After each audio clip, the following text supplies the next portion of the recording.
안녕하세요. 인하대학교 정보통신공학과 13학번 강민지입니다.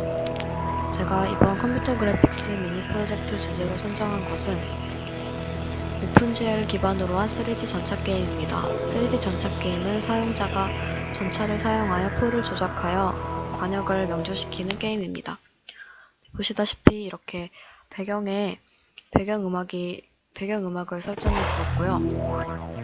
만약에 제가 스타트 버튼을 눌렀을 경우에 이렇게 효과음이 나오도록 설정했습니다.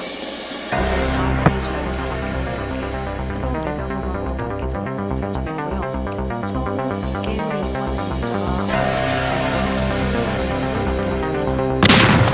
튜토리얼 메뉴는 이렇게 게임에 대한 설명과 인터페이스 등을 만들었는데요. 먼저 난이도별 게임을 설명드리면 난이도별 게임은 3개의 라운드로 구성이 되어 있고 각 라운드당 모습이 10개씩 주어집니다. 1라운드와 2라운드에는 폭탄의 궤적이 표시되지만 3라운드에서는 표시되지 않는 어려운 난이도의 게임이고요. 1라운드에는 관역을 놓쳤을 경우에 관역을 명중시키더라도 관역이 랜덤으로 변하지 않지만 2, 3라운드에는 관역을 맞출 경우에 관역의 위치가 랜덤으로 변합니다.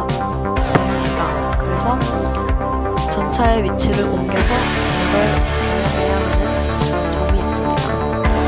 다음으로 점수별 게임에서는 10개의 목숨이 주어지고 관역을 맞출 시 사용자에게 300점씩 부여됩니다. 또한 연속해서 맞출 시 추가 점수가 점점 올라가는 점을 볼 수 있습니다. 키보드와 마우스 사용법에 대해서 다음과 같고요. 메인 메뉴로 돌아가려면 언제든지 키보드의 A 버튼을 눌러주면 메인 메뉴로 돌아갈 수 있습니다. 먼저 디자인 페이지에 대해 설명을 드릴 텐데요. 디자인 페이지는 이렇게 탱크에 대한 디자인과 폭탄에 대한 색깔, 그리고 맵의 컨셉을 정할 수 있습니다. 탱크에 대한 디자인은 탱크를 윗단과 아랫단을 나누어서 설정하게 해두었습니다. 이렇게 원하는 패턴을 클릭하면 소리가 나게끔 구현했고요. 게임을 먼저 시작해보면 이게 초기 화면입니다.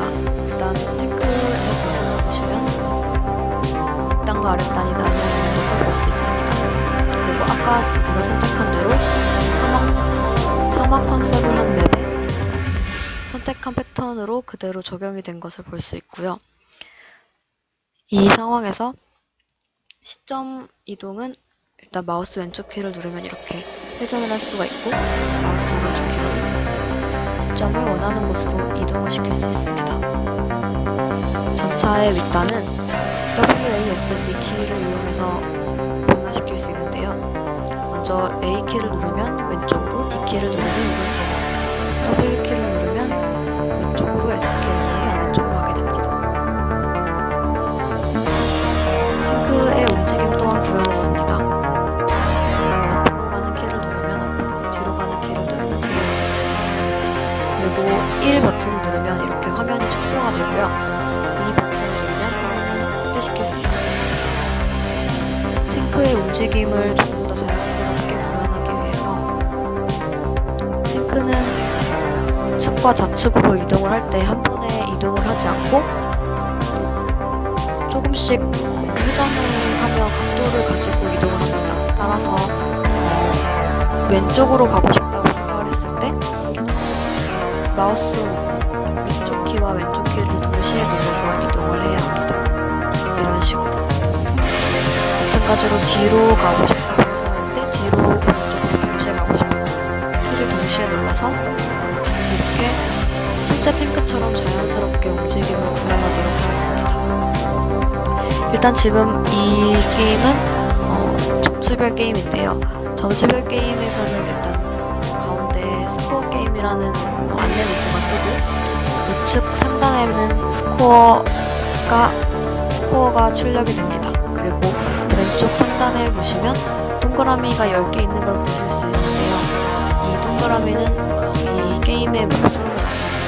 그래서 만약 스페이스를 눌러 포탄을 발사했을 경우에 동그라미가 하나씩 사라지는 것을 볼 수 있습니다.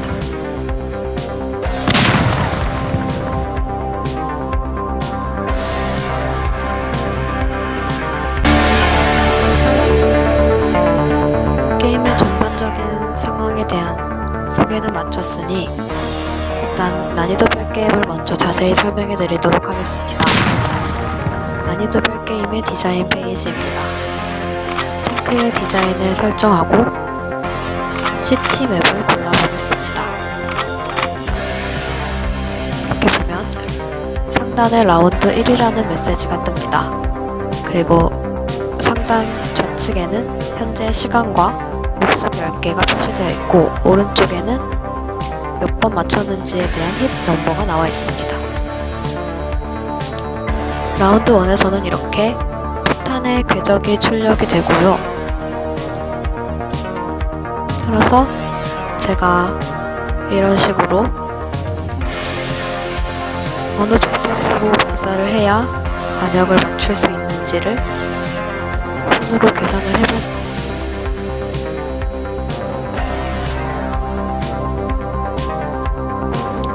이렇게 원하는 위치에서 스페이스를 눌러서 발사를 할 수가 있습니다.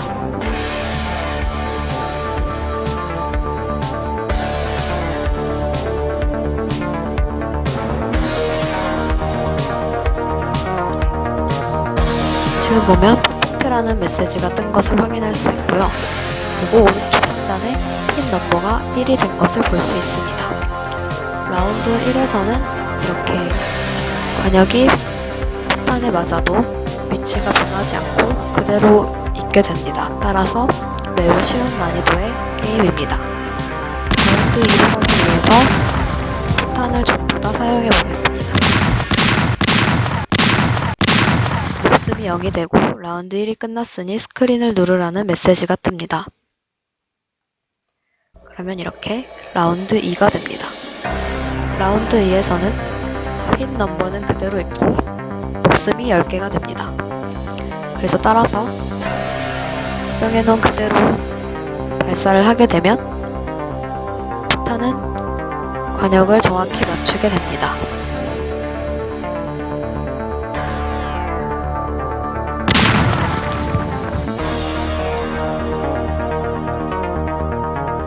비교적 정확한 위치에서 발사를 하였고 포탄이 관역을 통과하며 관역의 위치가 변경되게 됩니다.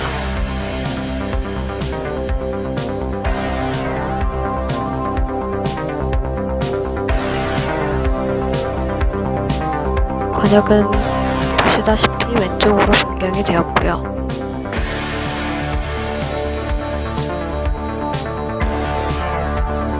이때 힛 넘버는 2가 된 것을 확인할 수 있습니다.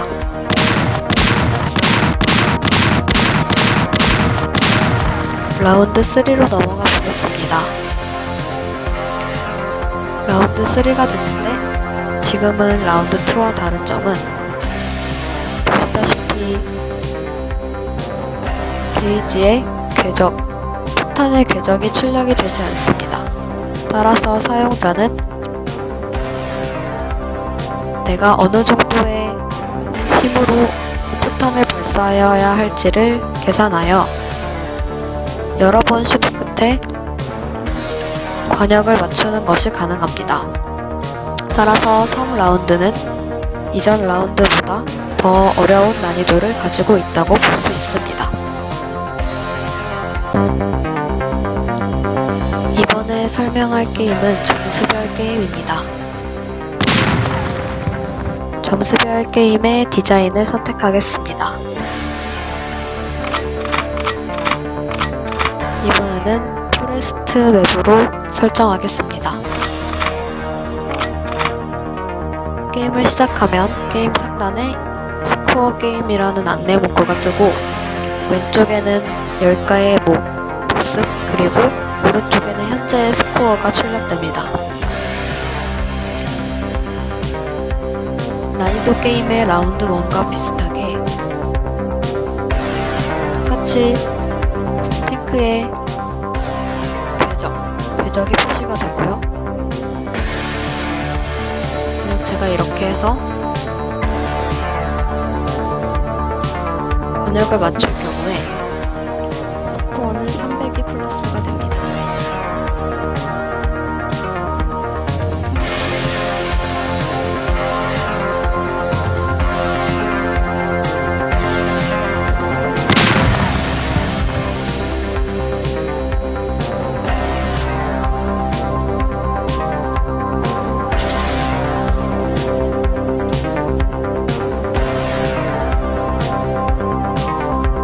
연두색 폭탄이 관역을 맞추고 관역이 랜덤하게 변하는 것을 확인할 수 있습니다. 만약 제가 여기서 이 관역을 한 번 더 맞추게 된다면 스코어는 600이 되지 않고 그 이상의 점수를 나타냅니다.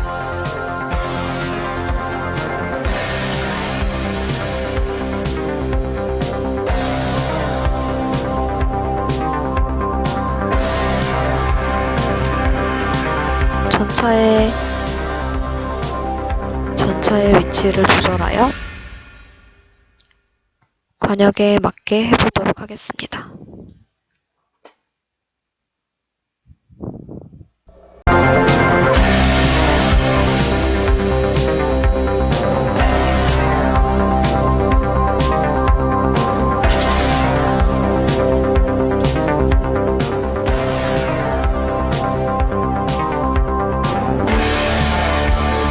다음을 확인하면 정확히 폭탄이 궤적으로 향하는 것을 확인할 수 있습니다.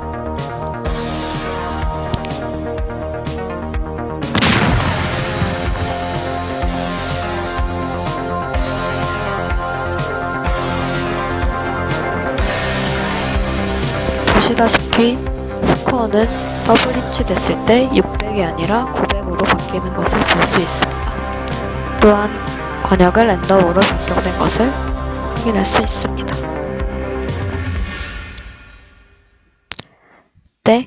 스코어 게임을 끝냈을 때